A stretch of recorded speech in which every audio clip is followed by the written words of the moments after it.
Merci Mou pour cette présentation extrêmement riche et extrêmement passionnante. Je pense qu'on aurait eu 3 heures ou 4 heures. Tu aurais largement tenu la route. Alors, il nous reste une demi-heure pour des questions. Donc, alors, je voulais juste savoir si on peut éventuellement ouvrir ces micros pour éviter qu'on soit obligé de se lever chaque fois, ou alors on utilise les portables. Donc, première série de questions. Alors, il y en a une, deux. Bonjour, Céline Rosenblatt, Université de Lausanne. Vous avez dit que vous n'étiez pas spécialiste de géographie politique, mais en même temps, je crois que c'est intrinsèquement lié. Et votre discours me fait penser à l'Arab Peace Initiative et Israeli Peace Initiative, qui prônent un marché commun dans le Middle East.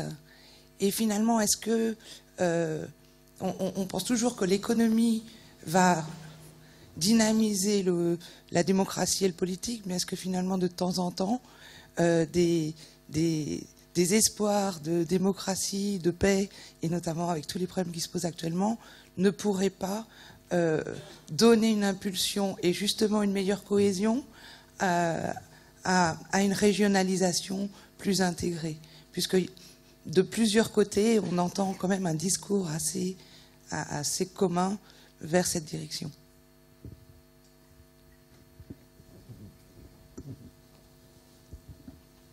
Je propose de prendre 2, 3 questions ensemble, comme ça je crois qu'il y a une deuxième. Oui. Ça marche, ça va. Merci. Patrick Duguet, agronome au CIRAD. Oui, vous n'avez pas abordé la question de l'agriculture dans votre exposé, donc je voudrais savoir un peu la place de l'agriculture dans cette région, sachant qu'il y a quand même quelques pays agricoles, Maroc, Tunisie, et l'Algérie aussi, qui progresse beaucoup en matière agricole, peut-être l'Égypte un peu, et qui se tourne à la fois sur l'exportation vers l'Union européenne. Il y a 3 voies, l'exportation, la reconquête du marché national, et puis ce qui est beaucoup plus improbable, c'est les échanges interpays du fait des barrières que vous avez expliquées. Donc je voudrais avoir votre point de vue sur cette place. Est-ce que c'est marginal ou est-ce qu'il faut plutôt miser sur l'industrie comme le fait actuellement le Maroc?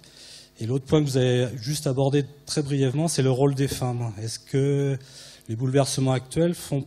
Et ce qu'on voit concrètement dans les universités, les grandes écoles, c'est que c'est majoritairement des femmes qui sont les meilleures élèves et qui progressent et qui sont numériquement les plus importantes, au moins dans les études. Et qu'est-ce que ça va modifier, ou est-ce que ça a déjà modifié certaines choses?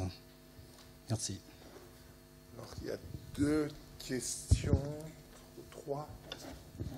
On prend 5 questions au début, puis après on... Oui, je me demande si la stratégie que tu proposes, qui est de monter dans la chaîne de valeur en termes de services, plus la connexion avec les diasporas, est-ce que ça n'a pas entraîné un déséquilibre régional? Alors je parle en termes de région au sens de l'SRDLF, un déséquilibre régional interne croissant, c'est-à-dire finalement un déséquilibre entre les régions centres et les régions intérieures, par exemple pour prendre l'exemple de la Tunisie.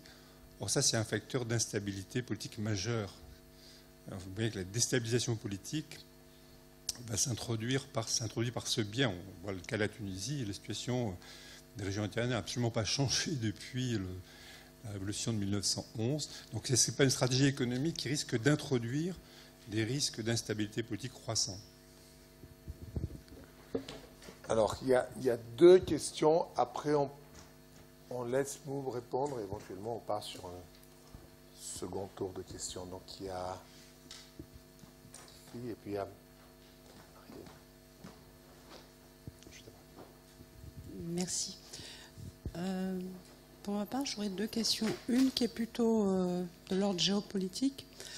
À un moment donné, dans votre exposé, vous avez dit que ces accords euro-méditerranéens, finalement, ont retardé les bouleversements dans les pays arabes et donc les transformations des institutions, etc.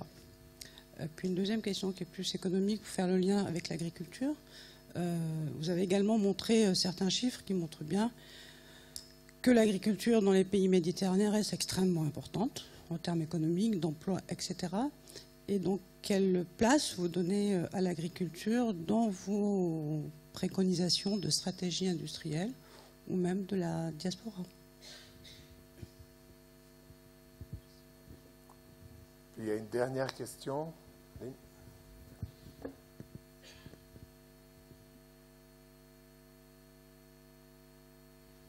Oui, Marilyn Philippi, donc Université de Bordeaux, Paris, INRA. Moi, j'avais deux questions, en fait. La première rejoint les questions sur les questions agricoles. Hein, et finalement, dans le schéma que vous nous avez proposé, qui était sur la décomposition des chaînes de valeur, finalement, quelle place dans les investissements en termes de ressources, notamment le rachat des terres ou des choses de ce type d'investissement.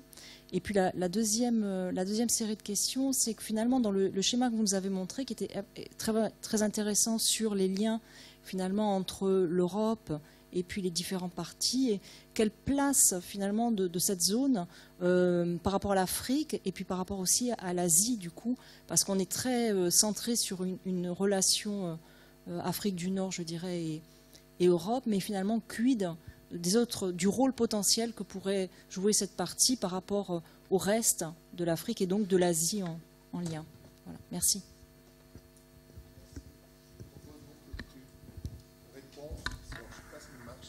Il marche, oui. D'accord.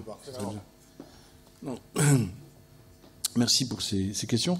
Alors, je vais les prendre dans l'ordre. Sur la question politique, vous avez tout à fait raison. Moi, je ne dis pas que c'est pas la feuille de route économique pour régler les problèmes politiques. Pas du tout, parce que précisément, je considère que c'est un leurre. Et ça a été un leurre.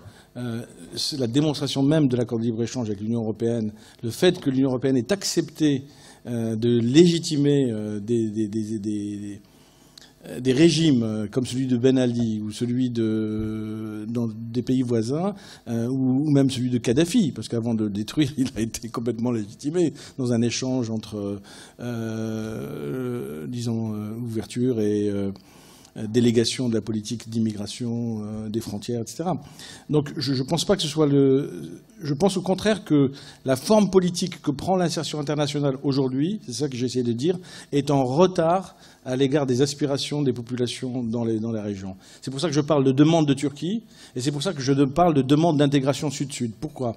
Parce que quand on regarde les acteurs, et non pas les États, on a des expériences qui sont tout à fait remarquables, les forums d'entrepreneurs qui se mettent en œuvre, entre les pays du Maghreb par exemple. Les syndicats jouent un rôle de plus en plus important pour tenter d'unifier leurs relations. Et évidemment les jeunes, les étudiants. Il y a des universités régionales qui sont en train de se mettre en place. Il y a donc toute une possibilité de faire en sorte que l'intégration profonde, au sens on l'entend, au contraire de l'intégration déjurée, se prennent le pas sur les barrières institutionnelles qui demeurent.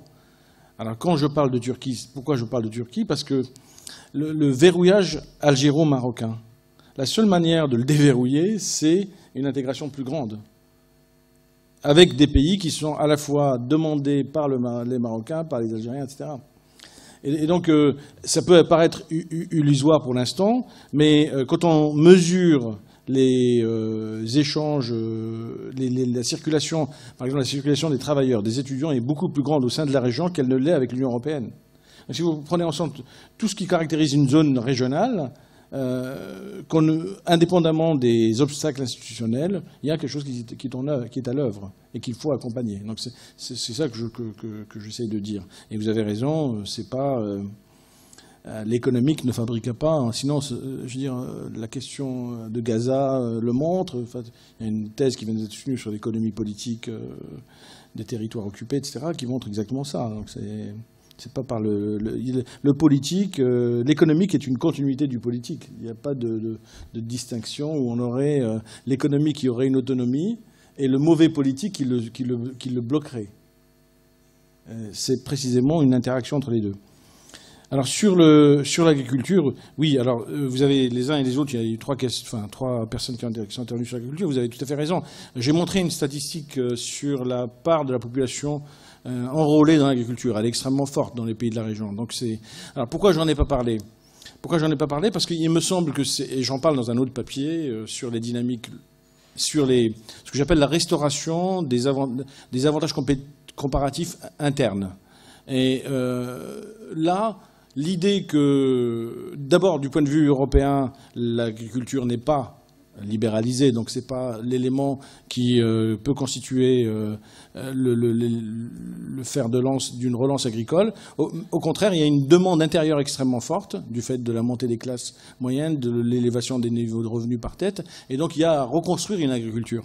Et elle prend des formes différentes d'un pays à l'autre. L'Algérie a complètement brisé son agriculture pour des raisons qui étaient liées à son modèle de développement industrialisant, etc. D'autres pays ont fait une agriculture relativement dépendante justement du commerce international, mais relativement peu centrée sur le marché intérieur. Donc là, effectivement, sur l'agriculture, il y a même sur l'agroalimentaire, sur la connexion avec l'industrie, il y a une place de choix qui à mes yeux,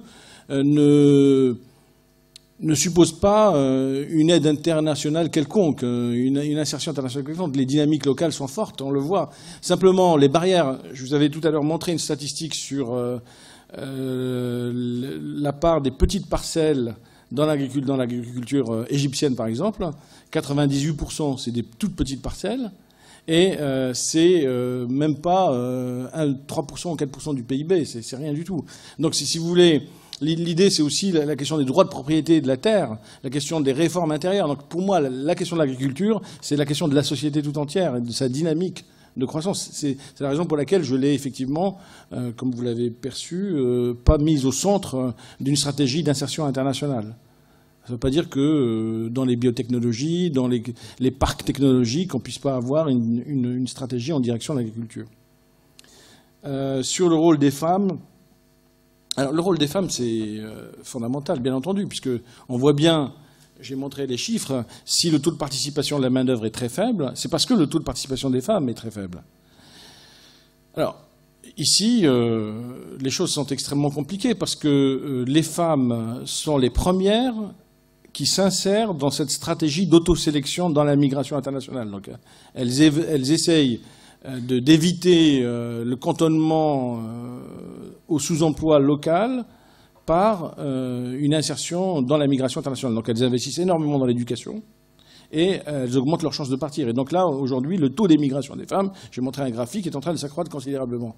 Parce que les coûts, les obstacles à l'immigration pour les femmes sont encore plus importants que pour les hommes, puisque non seulement elles subissent les mêmes coûts de mobilité liés aux coûts d'information, de transport, d'insertion ex ante et ex post, mais elles subissent aussi des coûts familiaux, symboliques, etc. Et donc pour elles, l'éducation, c'est le passeport pour la mobilité, encore plus que pour les garçons. D'où une surreprésentation des qualifiés parmi les migrants et une surreprésentation des femmes parmi les migrants qualifiés. Et donc le problème pour les femmes, c'est beaucoup plus compliqué parce que là, il y a des travaux qui commencent à naître parce qu'on a des données individuelles d'enquête. Par exemple, une enquête sur l'Algérie montre que les femmes sont sous-employées, enfin, elles participent très peu au marché du travail, même quand elles sont très diplômées, sauf dans le secteur étatique, la santé, l'éducation, etc. Où là, elles sont... Et surtout, les femmes passent par les agences, par les intermédiaires, les agences d'emploi, alors que les hommes passent davantage par des relations interpersonnelles. Et comme les agences sont sous-équipées, eh bien, et comme les femmes, elles ne passent pas par des rapports interpersonnels, de réseau pour pouvoir s'employer sur le marché du travail, mais elles sont encore plus victimes, si vous voulez, du sous-emploi. Alors ça ne se décrète pas parce que quand on regarde les statistiques, quelque chose dont je n'ai pas parlé, qui est très inquiétant, c'est la remontée des taux de fécondité dans la région. Vous avez eu une transition démographique qui a super bien marché, qui a conduit à ce qu'on a connu récemment. On a eu des taux de 2,1 d'enfants par femme. jusque dans les années, début des années 2000. Et il y a 2 pays qui connaissent une résurgence absolument incroyable des taux de fécondité des femmes. C'est l'Égypte et l'Algérie, et puis 2 ou 3 autres. La Tunisie est en train de poursuivre sa transition démographique, le Maroc aussi. Mais dans le cas de la Tunisie, de l'Égypte, c'est remonté à 4,2. Et dans le cas, il y a un papier de l'INED qui a été très très bien fait de 2 chercheurs qui montrent ça. Et dans le cas de l'Algérie, c'est remonté à 3,8.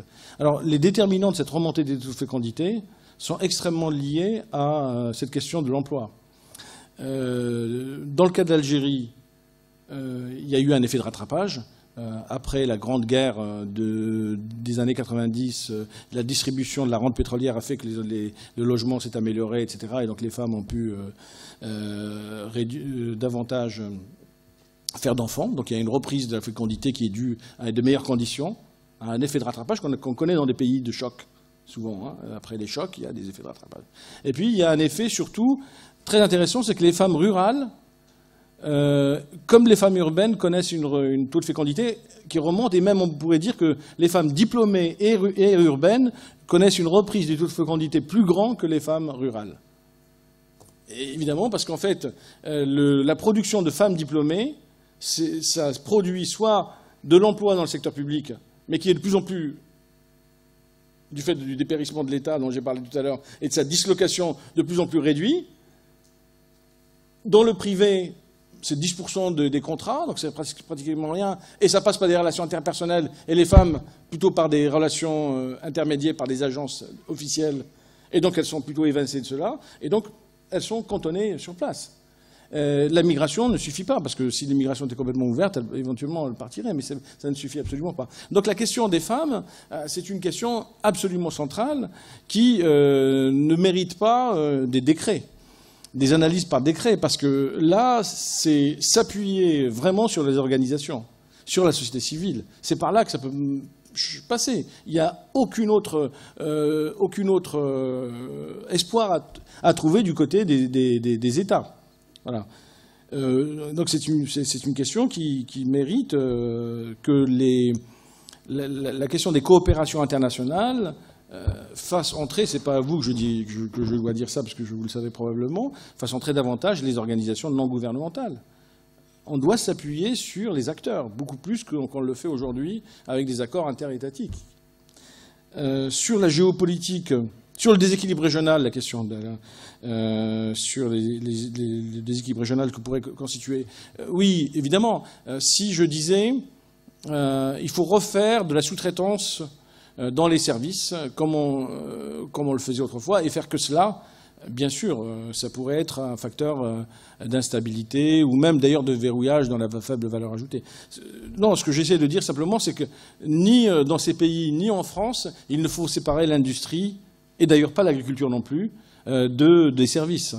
Donc dans le débat sur la désindustrialisation française, que j'ai bien suivi, sur lequel j'ai contribué, il y a 12% d'emplois manufacturiers dans l'industrie, dans l'emploi total, mais 10% dans des secteurs des services. Et les services ont été davantage externalisés en France qu'ils ne l'ont été en Allemagne. Ce qui fait qu'on a un décalage de 6 points par rapport à l'Allemagne en termes d'emploi manufacturier, puisqu'en Allemagne, on est à 18% d'emploi manufacturier. Mais l'Allemagne a beaucoup moins externalisé les services que ne l'a fait la France. Enfin, les entreprises françaises que ne l'ont fait. Donc, simplement, l'idée de base, c'est que les connexions au lieu que ce soit des connexions de filières industrielles, comme autrefois on les envisageait, il faut regarder comment se structurent les chaînes de valeur et comment les services et l'industrie se complètent. Et donc, avoir une stratégie en direction des services en fonction de 2 paramètres, les avantages comparatifs agricoles, agroalimentaires, industriels, internes, pour reconquérir un marché intérieur, et puis la formation de la manœuvre et la qualification. C'est les éléments centraux. C'est pour ça que la question des diasporas, pour moi, et de la mobilisation des diasporas et des expériences qu'on en connaît, est une question importante. Sur la géopolitique, les bouleversements retardés, alors ça c'est une hypothèse qui rétrospectivement est confirmée. Je veux dire par là, c'est que on pourrait aujourd'hui, constatant l'impasse dans laquelle se trouvent un certain nombre de pays dans la transition démocratique, qui est quand même fondamental. Je veux dire, la Tunisie et la révolution tunisienne, enfin, j'ai eu l'occasion de proférer une formule qui a été reprise, mais c'est la seule chose qui a été reprise à Deauville il y a quelques années, par l'initiative de Deauville, c'est que, j'avais dit, la révolution tunisienne est un bien public mondial. Et ce bien public, il faut le soutenir. Et c'est évident qu'il faut le soutenir. Et ce que l'on est en train de faire du point de vue géopolitique, je ne suis pas un spécialiste de géopolitique, mais en tant qu'économiste internationaliste, je m'y intéresse. Ce que l'on est en train de faire dans la politique à l'égard de l'Égypte, à l'égard des ventes d'armes, on recommence exactement le bilatéralisme habituel et on recommence exactement à ce rapport hub and spoke en pire, parce que là, c'est le cynisme est de mise. Donc, au contraire, je veux dire, on est dans une situation où je crois qu'il va y avoir une autonomisation croissante des initiatives intérieures et locales face à ces éléments politiques. Voilà. Quelle place dans cette zone Afrique du Nord, Asie, etc. Là, je vais répondre assez rapidement parce que la place est fondamentale, parce qu'on voit déjà apparaître des migrations, encore une fois. Les migrations sont moteurs. Je veux dire, il y a 5 composants de la mondialisation. Le commerce, les investissements directs, les connaissances et les technologies, la finance, et la 5e, c'est les migrations. On oublie souvent la migration, mais paradoxalement, c'est celle qui structure plus les espaces régionaux et mondiaux que les échanges de commerce. Et ce qu'on observe, c'est que le Maroc reçoit des immigrés, l'Algérie reçoit des immigrés, donc c'est déjà en train d'être des pays relais de migration, mais aussi des pays d'installation. Donc il y a des liens entre l'Afrique subsaharienne et l'Afrique du Nord qui sont en train de s'établir via les migrations. Et les entreprises marocaines sont en train de tisser des liens, dans l'agroalimentaire en particulier, avec les pays d'Afrique subsaharienne. Et donc il y a un début d'intégration profonde. Et la position géographique, je ne peux pas en dire plus face à des géographes ici, mais la position géographique de la région, en particulier de l'Algérie et du Maroc, est une position centrale. Et donc toute la langue commune avec l'Afrique subsaharienne, le français demeure une langue extrêmement parlée en Algérie. C'est très étonnant, mais c'est comme ça. Kamel Daoud et son Meursault contre-enquête en témoignent. Ça continue. Donc il y a une zone régionale cohérente de ce point de vue-là. Et donc je pense que les entreprises françaises le savent. C'est leur positionnement dans la région, en Algérie, au Maroc et en Tunisie, qui leur permettra d'attaquer et d'être présents sur les marchés d'Afrique subsaharienne. Mais encore une fois, rien ne se fera tant que le marché régional ne sera pas défragmenté. Et ça c'est quelque chose à laquelle je crois vraiment avec les outils d'observation qu'on peut avoir. Merci. Très bien, merci. Alors, peut-être 2 questions.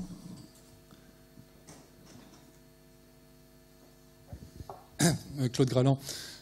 Tout d'abord, je voudrais te dire que ça fait un bien fou de t'entendre, parce que, bon, je parle en mon nom et celui de Pierre Bécouche quelque part. Dans les années 90-2000, quand on a intégré l'Europe de l'Est, il y a eu une phase de 10 ans qui a été la planification stratégique, ce qu'on appelait le ESDP, le European Spatial Development Perspective.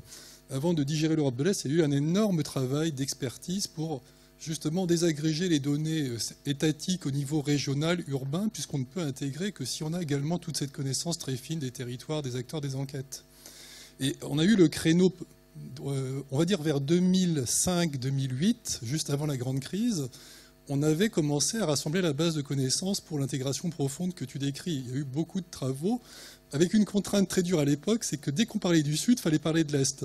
Et ça, tu ne l'as pas mentionné, mais il y a une chose essentielle, c'est les 2 voisinages. C'est-à-dire que tu ne peux pas défendre une politique européenne sur le flanc Sud si tu ne parles pas de l'Est. Et à cet égard, la catastrophe démographique de l'Europe de l'Est, qui est un trou noir, crée des potentialités énormes par rapport à ton scénario, si tu raisonnes sur les 2 voisinages d'un coup. Mais je dirais en fait, je crois que vers 2008, on était presque prêt à pouvoir avoir une vision stratégique sur l'ensemble, on va dire, Sahara-Oural. C'était possible. Or, la crise a totalement balayé ça. Et les choses que tu décris maintenant m'incitent à penser que c'est trop tard pour un scénario Grande Europe, Grande Euromed, Atlantique Oural. C'est plus un scénario, effectivement, qui devrait maintenant inclure l'Afrique subsaharienne, inclure le Golfe et une partie de l'Asie, dans ce que tu décris. mais toujours on est toujours en retard, parce qu'il faut la base de connaissances infra-régionale, internationale, métropolitaine, et c'est rageant, parce que c'est un travail de fourmi. Pour avoir des stratégies efficaces de planification, il faut souvent 5 à 10 ans de préparation. Et j'ai l'impression qu'on on a raté aussi le créneau à quelques années près d'avoir ce plan stratégique vers 2006-2008. Est-ce qu'il y a une autre question ?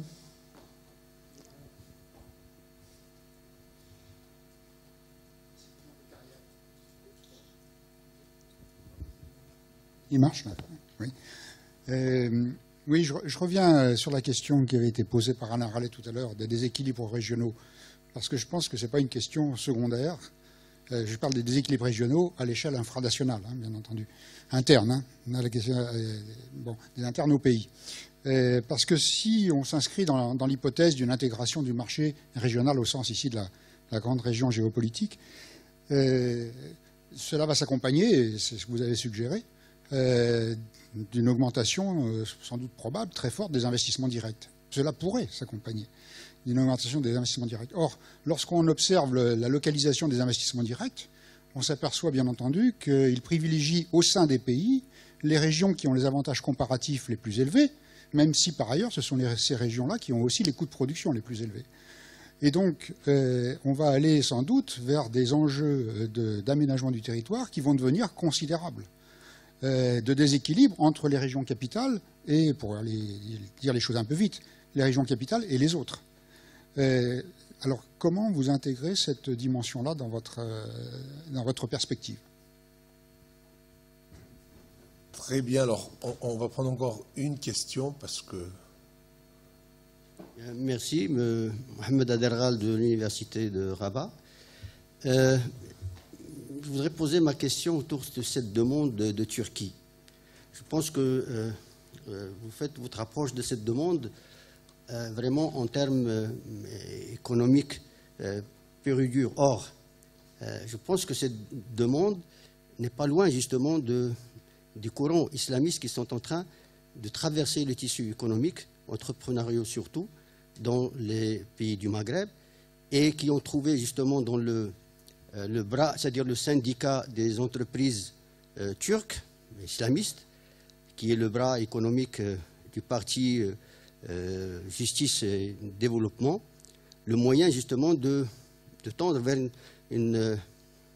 c'est-à-dire la création d'un bloc d'entreprises justement d'obédience islamique qui serait à même de contrecarrer c'est-à-dire l'orientation de l'intégration économique vers l'Europe qui est de tradition justement la pratique suivie par les entreprises classiques dans les pays du Maghreb. Très bien, merci. Je me permets en tant que président d'ajouter une question, c'est l'avantage. Je viens aussi sur le cas de la Turquie.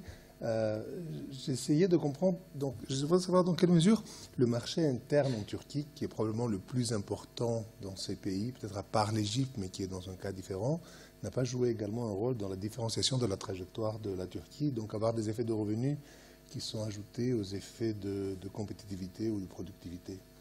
Voilà. Bon, ça fait encore un deuxième tour de questions, là. Hein, vous êtes... Une minute, ça va. Non, mais je ne vais pas vous assommer davantage. Europe de l'Est, alors je n'en ai pas parlé, c'est dans mes slides, mais j'avais déjà beaucoup de choses à dire, donc je ne vais pas parler en effet. Bon, pour moi, si vous voulez, dans cette question de l'échec des... je reviendrai sur les questions, la dernière question là, hein, dans un instant. La question de l'échec des relations euro-méditerranéennes, elle est due à un foisonnement bilatéral, du bilatéralisme qui a fait défaut au multilatéralisme, et en particulier à la politique de voisinage européenne.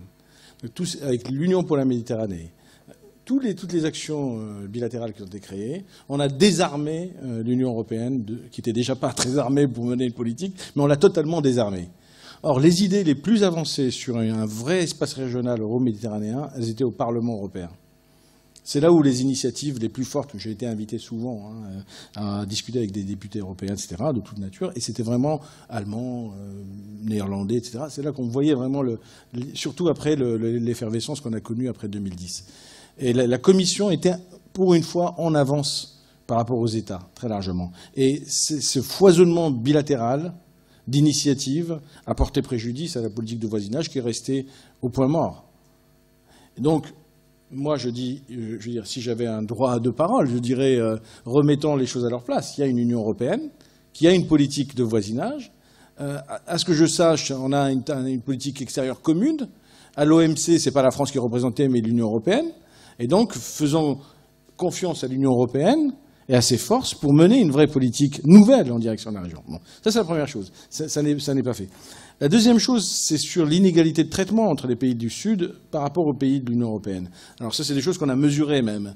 Dans les rapports avec les pays des PECO, les pays d'Europe centrale et orientale, l'asymétrie était inverse, à la faveur des pays d'Europe centrale et orientale. Pendant 5 ans, ils avaient de meilleures conditions pour l'accès au marché de l'Ouest, tandis que leur marché était fermé aux produits de l'Ouest. Et donc l'asymétrie leur aurait été favorable, ce qui est le contraire de ce qu'on a fait avec les pays d'Europe centrale, avec les pays du sud de la Méditerranée, puisqu'on a laissé l'agriculture de côté, qui était la seule arme d'exportation pour des pays comme le Maroc, par exemple, et on a libéralisé complètement l'industrie manufacturière, de sorte que les importations industrielles se sont accrues. On avait déjà une tendance à la désindustrialisation du fait des stratégies rentières dont j'ai déjà parlé. Alors ça n'a fait que renforcer l'érosion des PME qui étaient dans les biens intermédiaires, dans les biens industriels, et même dans les biens agroalimentaires. Deuxième asymétrie qui était défavorable, c'est que les pays d'Europe centrale et orientale ont été intégrés à la dynamique de production de connaissances de l'Union européenne. Par exemple, et c'est quelque chose que je préconise tous les jours, c'est que quand vous êtes universitaire comme moi, vous avez tous fait l'expérience de répondre à des appels d'offres européens, et on vous a toujours dit, depuis les années de préparation de l'intégration des PECO, vous devez avoir un laboratoire de l'Est, hongrois, polonais, tchèque, etc., pour pouvoir répondre à un appel d'offres. Eh bien, on pourrait faire la même chose. On pourrait demander, exiger ce que les réponses aux appels d'offres européens intègrent des laboratoires du sud de la Méditerranée, dans tous les domaines, biotechnologie, pour développer l'agriculture, etc. On ne le fait pas. La question de la libre circulation des compétences, je dirige depuis 8 ans un GDRI du CNRS. À chaque fois qu'on organise un colloque, on a énormément de problèmes à faire venir des gens. Donc, la liberté de circulation, elle est extrêmement réduite.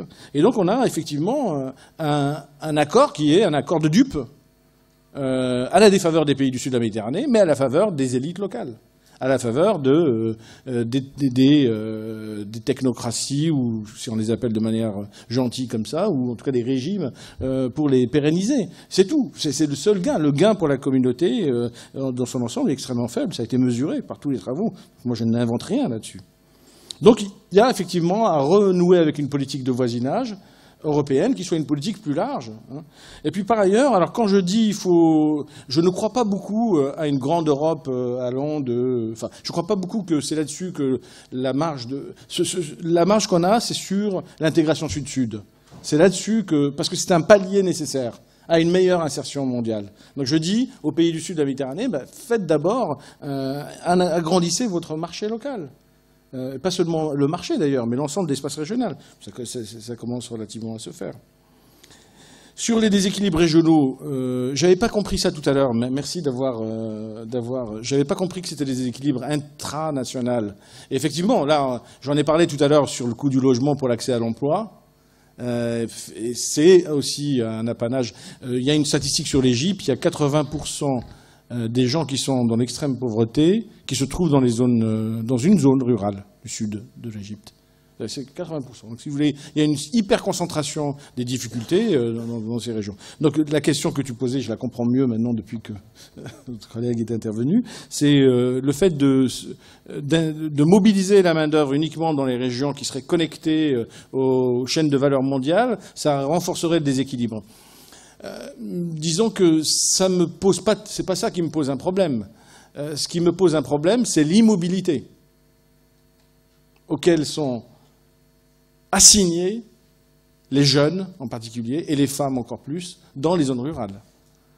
Donc, ce n'est pas le fait qu'on accueille des activités et qu'on s'insère dans une stratégie internationale qui pose problème et qui va renforcer les déséquilibres. C'est le fait que les immobilités sont telles, d'ailleurs ce n'est pas que dans ces pays, en France aussi, la mobilité du travail est très faible quand on est peu qualifié. Mais là, elle est faible pour tous, à cause du logement, à cause de toute une série de choses. Elle est faible aussi pour les qualifiés dans le cas des pays du sud de la Méditerranée. Donc avoir une politique qui donne un droit à la mobilité par une politique du logement, par une politique de renforcement des infrastructures, ça réduirait au contraire les déséquilibres régionaux. Parce que ce qu'on observe aujourd'hui, que ce soit en Tunisie, du fait des secteurs de rente dont j'ai parlé tout à l'heure, pas besoin d'être un pays pétrolier pour être un pays rentier, qui vit du tourisme et de certains segments de manufacturiers et d'agriculture, tout ça est localisé dans les zones d'offres de ressources fixes liées au secteur de la rente, qui est le tourisme. Donc les inégalités intrarégionales étaient déjà extrêmement fortes. Le fait de déverrouiller et de favoriser la mobilité, ça passe par pas seulement par une incitation à l'emploi, mais par des moyens réels en termes de logement. Donc une grande politique de logement. Vous voyez, je veux dire, on ne peut pas séparer les choses. On ne peut pas séparer les conditions locales et les conditions d'insertion internationale. Donc moi, je ne crois pas qu'avoir une bonne stratégie d'insertion internationale dans les bons segments des chaînes de valeur soit un facteur de renforcement des inégalités régionales. Je pense que ça le sera si on n'a rien fait sur le plan du rééquilibrage des régions en termes d'offres d'infrastructures. Et là, vous avez vu les données que j'ai données sur le dépérissement de l'État. Il faut reconstruire l'État. C'est quelque chose de longue haleine. Moi, je veux dire, il faut reconstruire les États des pays de la région. Et donc les politiques néolibérales de la Banque mondiale, eux-mêmes les contrecarrent. Ils utilisent eux-mêmes ce mot en disant il faut arrêter avec nos politiques néolibérales conservatrices que nous avons menées trop longtemps. Il faut absolument rétablir un État fort, mais un État fort en termes de services publics, en termes d'infrastructures, pas un État qui serait un État, disons, comme cela existait en Syrie ou en Algérie ou ailleurs. Voilà, demande de Turquie. Alors, demande de Turquie, vous avez raison, peut-être qu'il y a des soubassements de type rapprochement culturel, je dirais. C'est tout à fait vrai. Parce que il ne faut pas sous-estimer la sécularisation de l'islam politique dans les pays de la région. De l'islam tout court. On est passé en Algérie d'un islam politique organisé à un islam culturel, qui s'est instauré dans la communauté, dans la société, et qui explique, j'avais oublié de le dire tout à l'heure, la troisième explication de la remontée des taux de fécondité est due à ça. Il y a une tendance conservatrice qui se développe dans ces sociétés. C'est pas en contradiction avec le changement révolutionnaire, le fait de vouloir la démocratie. C'est pas du tout contradictoire. Je veux dire, il faut pas. Le problème, c'est que dans ces schémas de dire, moi, je ne porte pas de jugement sur la Turquie. La Turquie a réussi une transition démocratique. Là, il y a un parti kurde qui est en train de prendre des parts dans les élections qui est remarquable et qui est un parti kurde d'origine, mais qui s'étale sur l'ensemble de la société. C'est un équivalent de Podemos à la turque. Il y a une dynamique. Le fait est que la dynamique se poursuive. Moi, je ne porte pas de jugement, surtout qu'on n'a pas bien mesuré ce que vous dites qui est peut-être très juste, mais on n'a pas bien mesuré le fait que ce soit tiré par des partis, par une organisation politique, ou que ce soit tiré par une diffusion d'un islam culturel. Et je crois qu'en effet, vous avez raison, la demande de Turquie, elle provient du fait qu'il y a une proximité culturelle et disons un peu sociétale entre les entreprises turques et les entreprises marocaines. Et dans les universités, ça avait été aussi le cas. Mais est-ce que c'est quelque chose qui est forcément orthogonal et contradictoire avec les bouleversements démocratiques dans lesquels on a à faire face? Je ne crois pas. Je crois que ça va prendre du temps parce que ces pays vont, c'était un de mes points dans mon introduction, ces pays doivent reconstruire leurs propres institutions. Si j'étais provocateur, j'utiliserais un ouvrage paru par quelqu'un dont je ne me souviens plus le nom, mais qui est à Columbia University, que j'ai rencontré, avec qui j'ai discuté, on avait à peu près la même idée, et on parlait de la décolonisation. Et on disait quelque chose qui est assez finalement intéressant à explorer du point de vue de l'économie politique, mais pas seulement, c'est à quel moment a eu lieu la décolonisation réellement. Cette question, elle se pose. En 1962, en 1956, au moment de la décolonisation formelle, ou au moment d'une rupture d'un type de rapport avec l'Occident, par exemple. Je veux dire, laisser faire le renouvellement institutionnel. Et la voie qu'a choisie la Tunisie est une voie intérieure tout à fait intéressante. Le problème, c'est qu'ici, on pense trop en termes de démocratie à la française.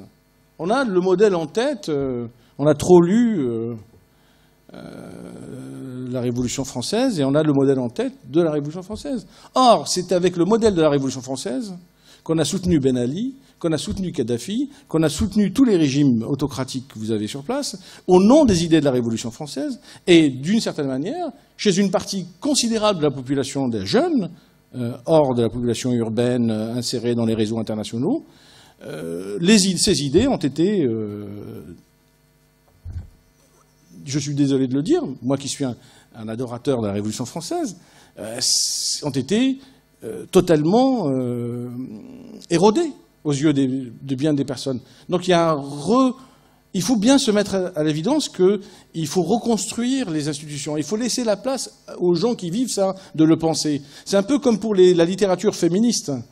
Ce n'est pas les hommes qui peuvent traiter bien de la question de la domination masculine, bien que l'ouvrage de Bourdieu sur ce terrain-là était très bon, mais ce sont les femmes qui doivent, à un moment donné, s'accaparer leur histoire, en disant, mais de même, il s'agit de la même chose pour les minorités. Or, la politique, la pensée postcoloniale est une pensée qui est restée très largement occidentale. Elle est pensée par des gens qui sont des gens qui voient la diachronie de la Révolution française en tête. Ils la voient. Il y a constituante, une Assemblée nationale, pas de soubresauts. Alors il peut y en avoir, mais c'est des réactions thermidoriennes. Et puis après, on va avoir du Napoléon Bonaparte, etc. Mais laisser la dynamique de ces pays se faire. Et quand je dis qu'il y a un décalage entre la manière dont la géopolitique continue à se mener aujourd'hui et les changements qu'on a au sud de la Méditerranée, c'est parce que on continue à faire exactement comme on faisait avant 2010, avant la révolution tunisienne, avant les bouleversements qu'on a eus. On vend des armes et on maintient l'ordre et la stabilité. Mais ce n'est pas ça qui va nous conduire vers un sentier de changement. Je crois que la question des institutions est une question clé. Il y a un ouvrage qui vient de paraître. Alors là, je vais me contredire un tout petit peu par rapport à ce que je viens de dire, parce que parfois la littérature qui vient du Nord est excellente. Et il y a un de mes collègues qui s'appelle Hugh Roberts, qui est un algérianiste britannique, qui connaît très bien le Maghreb et l'Algérie, et qui a écrit un livre, qui est professeur à Boston University, et qui a écrit un livre sur les institutions précoloniales kabyles. Je vous mettrai sur le site les références. Et James Robinson, on parle sur son blog en disant ces institutions, il faut les redécouvrir. Ces institutions précoloniales kabyles, elles existent toujours. C'est la démocratie locale, c'est ça qui fait fonctionner. Simplement, on ne les voit pas parce qu'on a en tête un autre modèle. Donc, je ne suis pas un structuraliste. Je pense simplement que dans ce qui est en train de se produire et en train de se vivre, il y a une reconstruction ou une construction institutionnelle qui a été forcément voilée par une décolonisation formelle et peut-être qu'il est en train de se mettre en place une décolonisation réelle. Merci. Très bien. Je remercie Mouroub et je crois qu'il faut l'applaudir à nouveau.